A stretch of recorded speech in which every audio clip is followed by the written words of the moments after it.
네, 여러분 반갑습니다. 오늘은 내 삶의 길을 찾는 여행 GPS 온라인 13번째 시간입니다. 오늘은 썸네일에도 소개되어 있는 것처럼 몇 가지 구멍들을 우리가 꿰매 볼까 합니다. 우리가 예수님의 부활을 알고 있고 그리고 믿고 있지만 어딘가 새고 있는 구멍이 있을 수 있다는 것이죠.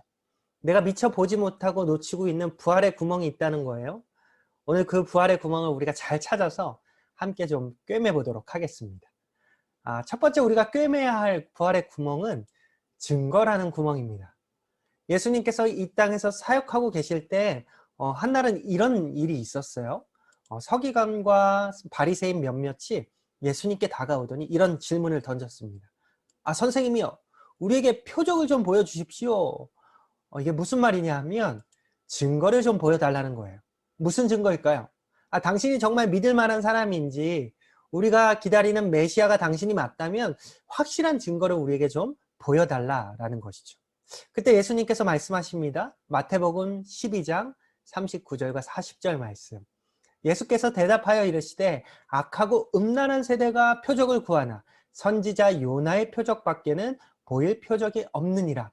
요나가 밤낮 사흘 동안 큰 물고기 뱃속에 있었던 것 같이 인자도 밤낮 사흘 동안 땅속에 있으리라. 보여줄 표적은 요나의 표적밖에는 없다라는 것이죠. 이게 무슨 뜻일까요? 예수님이 죽으시고 4일 동안 무덤에 있다가 결국 다시 살았던 그 부활, 다시 사시는 그 부활 밖에는 증거가 없다라는 것이죠. 증거를 요구하고 있는 사람들에게 예수님께서 말씀하신 단 한 가지 증거, 무엇입니까? 부활이었습니다. 결국 죽음을 이기시고 다시 사신 이 부활은 모든 사람이 믿을 만한 확실한 증거가 된 것이죠. 부활이야말로 우리가 예수님을 그리스도로, 예수님을 하나님으로 믿을 수 있는 확실한 증거가 된 것입니다. 그래서 사도 바울도 사도행전 17장 31절에서 이렇게 말하고 있는 것이죠. 이에 그를 죽은 자 가운데서 다시 살리신 것으로 모든 사람에게 믿을 만한 증거를 주셨음이니라 하니라. 이것이 우리가 잘 꿰매야 할 부활의 첫 번째 구멍입니다. 부활은 모든 사람이 믿을 만한 증거라는 것이죠. 이 부활이 역사적 사실이라는 단서들은 우리가 지난 3번의 영상을 통해서 충분히 살펴봤죠. 부활의 첫 증인이 여성이었던 사실, 예수님의 무덤이 확실하게 비어 있었던 사실, 그리고 여러 가지 정황 증거들까지 우리에게도 이 부활은 모든 사람이 믿을 만한 확실한 증거가 되는 것이죠. 이런 확실한 증거를 가지고 있는 우리가 이제 해야 할 일은 무엇일까요? 누가복음 24장 48절에 이렇게 기록되어 있습니다. 너희는 이 모든 일의 증인이라. 우리도 이 확실한 부활이라는 증거의 증인이 되어야 합니다. 부활이란 증거로 예수님이 온 인류의 참 주인 되심을 선포하는 증인이 되어야 하는 것이죠. 이것이 우리가 첫 번째로 꿰매야 할 증거라는 구멍입니다. 두 번째 우리가 꿰매야 할 구멍은 선명이라는 구멍이에요. 예수님께서 부활하시던 그날에 엠마오로 가던 두 제자가 있었습니다. 이 사람들은 예수님의 12제자는 아니었지만 예수님을 따르던 사람들이었어요. 근데 엠마오는 예루살렘에서 25리 정도 떨어진 곳이거든요. 11km 정도 떨어진 거리인데 이 거리를 둘이 걸어가고 있었는데 무슨 이야기를 하면서 가고 있었겠어요? 예수님에 관한 이야기를 하고 걸어가고 있었겠죠. 어떤 이야기를 했을 것 같습니까? 이런 얘기 하지 않았을까? 참 안타까운 분이 돌아가셨어. 그분이 혹시 메시아가 아닐까 생각했었는데, 일이 이렇게 될 줄은 몰랐어. 근데 아까 아침에 그 이야기는 뭘까? 분명 여자들이 말했잖아. 무덤이 열려 있었다고. 그리고 천사들이 나타나서 예수님이 살아나셨다고 했잖아. 근데 그게 사실일까? 에이, 죽은 사람이 살아나는 게 말이 돼? 그 여자들이 너무 슬픈 나머지 헛것을 본 거겠지. 그렇겠지? 뭐 이런 말들을 하면서 두 사람이 길을 걸어가고 있는데 누군가 쓱 다가오더니 한마디 합니다. 지금 둘이 하고 있는 이야기가 무슨 이야기요? 누굴까요? 예수님이시죠. 예수님이 이 두 사람 대화에 쓱 끼어드셨어요. 그런데 이 사람들은 예수님을 알아보지 못하고 오히려 예수님께 이렇게 말합니다. 아니 예루살렘에 있으면서도 그곳에서 일어난 일을 몰라요? 아, 그 일을 모르는 건 당신 혼자뿐일걸요. 지금 누가 누구한테 뭐라고 하는 거예요? 이들의 눈이 가려워져서 예수님을 못 알아보고 있는 것이죠. 오히려 이들은 예수님께 그동안 있었던 일을 일일이 설명해 줍니다. 아, 누가 누구한테 설명을 해요? 그래도 예수님은 그들의 이야기를 다 들어주셨어요. 그리고 다 들어주신 다음에 예수님이 이 제자들에게 성경을 풀어서 이야기해 주기 시작합니다. 누가복음 24장 27절의 말씀. 이에 모세와 모든 선지자의 글로 시작하여 모든 성경에 쓴 바 자기에 관한 것을 자세히 설명하시니라. 모세와 모든 선지자의 글이라는 이 용어는 구약 성경 전체를 가리키고 있어요. 그러니까 예수님은 구약 성경 전체를 자세히 살펴보시면서 자신에 대한 이야기를 풀어서 이 제자들에게 설명하고 계신 거예요. 어떤 이야기를 풀어 설명해 주셨을까요? 아마 구약 예언서에 나와 있는 메시아에 대한 예언들이 바로 3일 전에 죽은 예수를 가리킨다는 것. 그리고 다윗이 시편에 쓴 것처럼 그 예수는 썩지 않고 다시 살아날 것이라는 그런 이야기. 요나 이야기도 했겠죠. 요나처럼 이 예수도 3일 만에 다시 살아날 거라는 이야기, 레위기에 나온 제사법 이야기도 하지 않았을까요? 그 예수가 바로 화목제물이었다고. 그리고 그 예수가 부활해서 대제사장으로 하늘 성소에서 영원한 제사를 드릴 거라고.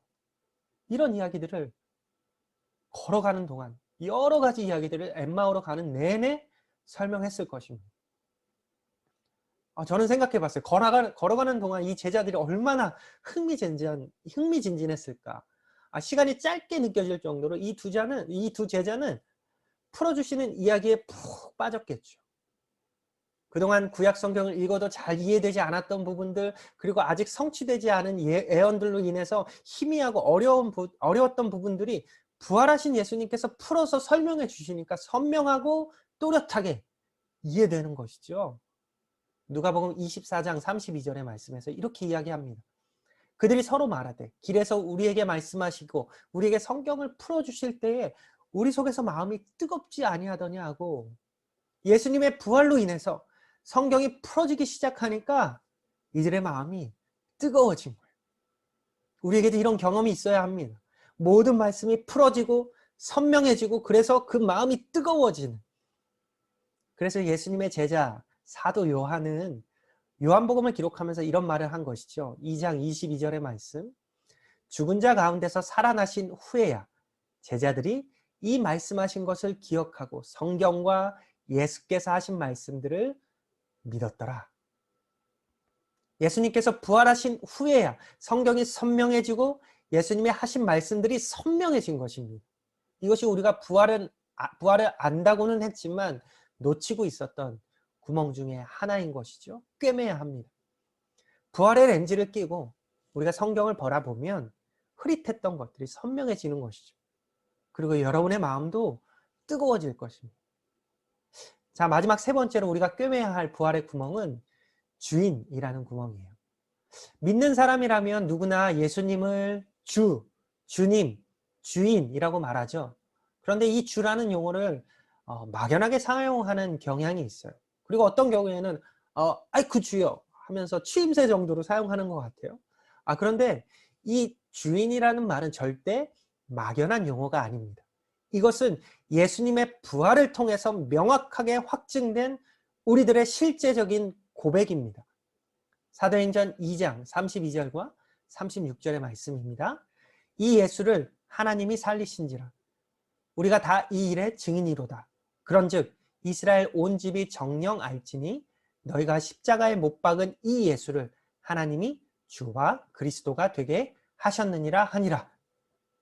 십자가에 못 박힌 예수님이 부활을 통해서 우리의 주인인 것이 확실하게 증명된 것이죠. 막연한 주인이 아니라 부활을 통해서 확실하게 증명된 주인이라는 것입니다. 요한복음 기록에 보면 예수님께서 부활하셔서 처음 제자들에게 딱 나타나셨을 때 그 제자들 중에 도마가 그 현장에 없었죠. 어디 갔었는지 모르겠지만 나중에 이 도마가 돌아왔을 때 다른 제자들이 뭐라고 말했을까요? 완전 흥분해가지고 예수님이 나타나셨다고, 정말 부활하셔서 우리 앞에 나타나셨다고 이야기하지 않았겠어요? 그런데 이 도마는 이렇게 얘기합니다. 내가 그 손의 못자국을 보며 내 손가락을 그 못자국에 넣으며 내 손을 그 옆구리에 넣어보지 않고는 믿지 아니하겠노라. 이 모습이 마치 옛날에 우리가 어렸을 때 증거 있어? 증거 있어? 몇 시 몇 분 몇 초 하는 어린애 같지 않은가요? 그런데 만약 우리가 그 현장에 있었다면 우리도 도마와 같았을 것이죠. 그런데 예수님께서 8일 후에 다시 제자들에게 나타나셨습니다. 다시 나타나신 이 예수님께서 누구에게 가장 먼저 말을 걸었을까요? 도마이죠. 도마에게 이렇게 말씀하십니다. 도마에게 이르시되 내 손가락을 이리 내밀어 내 손을 보고 내 손을 내밀어 내 옆구리에 넣어보라. 그리하고 믿음 없는 자가 되지 말고 믿는 자가 되라. 도마가 예수님의 손과 옆구리를 만져봤을까요? 성경에 만졌다 안 만졌다 말은 없지만 제 생각엔 감히 만져보지도 못했을 것 같아요. 대신 이 도마의 입에서 이런 고백이 터져 나옵니다. 도마가 대답하여 가로되 나의 주님이시요 나의 하나님이시니이다. 이 고백이야말로 부활로 확증된 고백인 것이죠. 부활하신 예수님이야말로 나의 주인이시고 나의 하나님이십니다. 이것이 우리가 반드시 꿰매야 할 부활의 구멍이에요. 주인은 부활로 확증되어지고 명확하게 고백되어지는 것입니다. 예수님은 우리의 막연한 주인이 아니시고 부활로 확증되어진 실제적인 주인이세요. 이것이 명확하지 않으면 주인도 명확하지 못해요. 어떤 때는 예수님이 주인 되셨다가 어떤 때는 내가 주인 되고, 우리는 부활로 예수님이 우리의 주인이심을 확증해야 합니다. 오늘 우리는 세 가지 부활의 구멍을 간단하게 꿰매 봤어요. 첫 번째가 뭐였죠? 부활은 모든 사람이 믿을 만한 증거라는 구멍. 그리고 두 번째는 부활은 성경의 모든 말씀을 선명하게 밝혀준다는 선명이라는 구멍. 그리고 세 번째, 마지막으로 부활은 예수님이 막연한 주인이 아니라 우리의 실제적인 주인이심을 확증해 준다는 구멍까지. 이러한 부활의 구멍들을 우리가 확실하게 꿰매어 갈 때, 우리가 꿰매어질 때 우리가 장착하고 있는 이 GPS 복음도 더 튼튼하게 장착되어질 줄 믿습니다. 우리 마지막으로 도마가 부활하신 예수님을 만났을 때 했던 고백을 우리도 함께 고백하면서 마쳤으면 좋겠습니다. 우리 이 문장은 우리 한번 같이 읽어봤으면 좋겠어요. 시작. 부활하신 예수님은 나의 주인이시며 나의 하나님이십니다. 아멘. 이게 여러분의 고백이 되어지기를 원합니다. 여러분에게 GPS가 확실하게 장착되는 그날까지 이 GPS 온라인은 계속됩니다. 이 영상이 도움이 되었다면 구독과 좋아요를 눌러주시기 바랍니다. 자, 우리 다음 편에 또 만나요.